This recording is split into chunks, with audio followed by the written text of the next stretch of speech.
இப்போது புதிய அறிமுகம் ஆச்சி ஹோட்டல் சாம்பார் 50 கிராம் ரூபாய் 20 மட்டுமே. சென்னை தலைமைச் செயலகத்தில் இளைஞர் நலன் மற்றும் விளையாட்டு மேம்பாட்டுத்துறை சார்பில் 84 விளையாட்டு வீரர் வீராங்கனைகளுக்கு முதலமைச்சர் மு.க.ஸ்டாலின் பணி நியமன ஆணைகளை வழங்கி வருகிறார். அது தொடர்பான காட்சிகளை பார்க்கிறோம். இது குறித்தான மேலும் விவரங்களுக்காக இணைகிறார் எம்முடைய செய்தியாளர் ராஜேஷ். விரிவான விவரம் என்ன?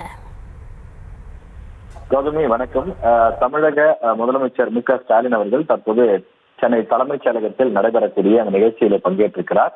குறிப்பாக விளையாட்டுத்துறை சார்பில் நடைபெறக்கூடிய இந்த நிகழ்ச்சியில் அரசு துறைகள் மற்றும் பொதுத்துறை நிறுவனங்களில் 3% விளையாட்டு இடஒதுக்கீட்டின் கீழ் சர்வதேச மற்றும் தேசிய அளவிலான போட்டிகளில் பங்கேற்று வெற்றி பெற்ற தமிழ்நாட்டைச் சேர்ந்த 84 விளையாட்டு வீரர்கள் மற்றும் வீராங்கனைகளுக்கு பணி நியமன ஆணைகளை வழங்கக்கூடிய நிகழ்ச்சியிலே அவர் பங்கேற்றிருக்கின்றார்.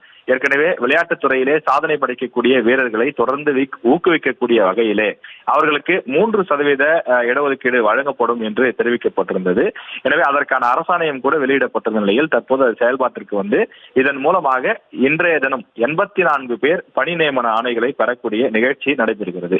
இந்த நிகழ்ச்சியில் துறை சார்ந்த அமைச்சர் என்ற அடிப்படையில் துணை முதலமைச்சர் உதயநிதி ஸ்டாலின் பங்கேற்றிருக்கிறார். இந்த நிகழ்ச்சியிலே பணி நியமன ஆணைகளை பெறக்கூடிய வீரர் மற்றும் வீராங்கனைகள் தாங்கள் இந்த பகுதியை கடந்து வந்த பாதை மற்றும் இந்த பயனால் அந்த விளையாட்டுத் துறையின் மூலமாக அவர்கள் பெற்றிருக்கக்கூடிய அரசு துறைகள் மூலமாக அவர்கள் பெற்றிருக்கக்கூடிய பல்வேறு விஷயங்கள் தொடர்பாகவும் தங்களுடைய அந்த பல்வேறு விதமான பயிற்சி மற்றும் பல விஷயங்களை முதலமைச்சரிடம் அவர்கள் பகிர்ந்து கொள்கிறார்கள். விவரங்களுக்கு நன்றி ராஜேஷ். இப்போது புதிய அறிமுகம் ஆச்சி ஹோட்டல் சாம்பார் 50 கிராம் ரூபாய் 20 மட்டுமே.